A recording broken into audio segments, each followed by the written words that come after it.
আসসালামু আলাইকুম। আপনারা কেমন আছেন? নিশ্চয়ই ভালো আছেন। প্রতিদিনই তো ভাত খাই। ভাবলাম আজকে আনকমন কিছু খাই। আমার ময়নারা বাজার থেকে নুডলস নিয়ে আসছিল।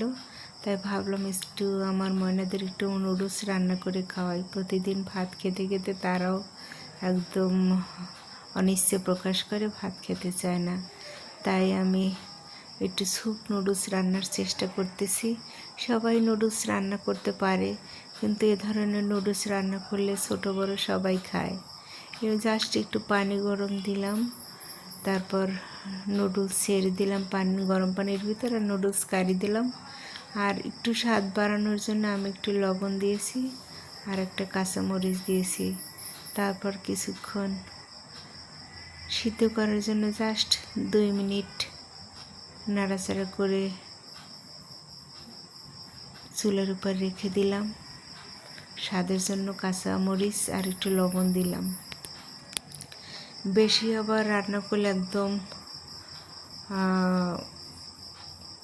নরম হয়ে যাবে। নরম হয়ে গেলে আবার নুডলস খেতে ভালো লাগে না। এরপরে আমি নুডলসটা পরিবেশন পাত্রে ঢেলে রাখলাম। এখান থেকে যার যা লাগে খেয়ে নেবে। আমরা 3 সিস্টার খাবো। 2টা নুডলস রান্না করেছি, তাতে আমাদের হয়ে যাবে। এই নুডলসের সাথে আমার বাবলু সোনা আকর্ষণীয় একটা জিনিস সে আমাদের জন্য তৈরি করলো, একদম ম্যাজিকের মতো। ভাবলাম যে নুডলসের সাথে এটা খুব ভালো যাবে। আর নুডলসটা দেখতে যেমন আকর্ষণীয়, খেতে ভীষণ ভীষণ মজা হয়েছে। এর সাথে আমার বাবলু সোনা আবার শিউলি ফুলের চা বানিয়েছে। দেখুন কালারটা কত সুন্দর। আর শিউলি ফুলের চা খেতে কোনো তিতো লাগে না, কিছু লাগে না।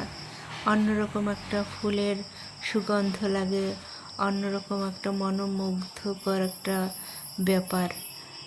যে শিউলি ফুলের চাটা খেতে এত ভালো লাগে, মনে প্রশান্তি আসে, একদম ভালো লাগা কাজ করে। আর বিশেষ করে সর্দি জ্বর কাশি যাদের হয় তাদের জন্য ভীষণ ভীষণ ভালো। আর এই চাটা খেয়ে খুব তৃপ্তি পেলাম।